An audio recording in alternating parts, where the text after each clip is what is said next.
रमेश की छोटी सी परचून की दुकान थी। 19 साल की सीमा गरीब नवयुवती थी जो रमेश की दुकान पर झाड़ू पोछा का काम किया करती थी। धीरे धीरे रमेश और सीमा का मालिक नौकर का संबंध खत्म हुआ और दोस्ती का सिलसिला आरंभ हो गया।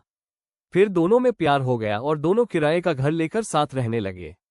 रमेश ने सीमा से शादी का वादा भी किया। शादी तो हो नहीं पाई, परंतु सीमा गर्भवती जरूर हो गई।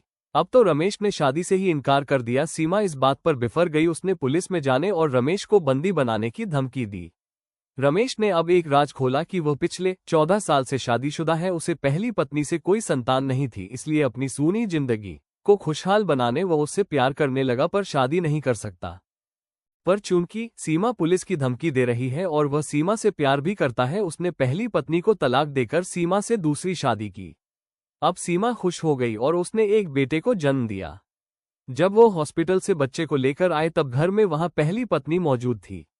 उसने सीमा से लड़ाई की वाद विवाद किया और बेटे को लेकर चली गई। सीमा ने रमेश से इस बात का जिक्र किया तो रमेश ने उसे प्यार से समझाया और कहा कि वह बेटे को लेकर आता है, क्योंकि उसका तो पहली पत्नी से तलाक हो गया है, उसका उस बच्चे पर कोई हक नहीं है। सीमा बहुत खुश थी रमेश की समझदारी पर। रमेश बेटे को लेने जो निकला तो फिर वापस ही नहीं आया। उसका फोन भी बंद आ रहा था।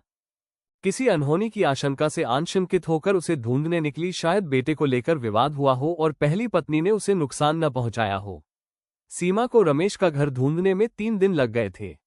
रमेश ने उसे घर का पता भी गलत दिया था। वो जब भी दुकान जाती दुकान बंद ही मिलती है, क्यों? ऐसा क्या हुआ होगा? लगभग 8-10 दिन बाद सीमा रमेश का घर ढूंढते हुए पहुंच ही गई सही पते पर। वो देखकर हैरान रह जाती है कि रमेश और पहली पत्नी, सास और ससुर सब मिलकर हंसी खुशी रह बर रहे हैं। घर में खुशहाली है और सीमा के बेटे को बड़े प्यार से सब खिला भी रहे हैं। सीमा को सामने खड़ा देखकर सब भौंचक रह जाते हो। तुम्हारा तो तलाक हो गया था ना? सीमा ने रमेश से पूछा। वो तुम्हें दिखाने के लिए था। पहली पत्नी से मैं प्यार करता हूँ, संचा वाला रमेश ने कहा, पर वह मुझे संतान नहीं दे पा रही थी, इसलिए मैंने सोचा तुमसे बच्चा पैदा करके उसकी खुशी उसे तारांकन दे दूं। और मेरा क्या होगा? सीमा ने पूछा। तुम तो जवान हो, तुमसे तो कोई भी तुमसे शादी कर लोगा, रमेश ने कहा। और मेरा मन का क्या? कुछ दिनों सब भूल जाओगी।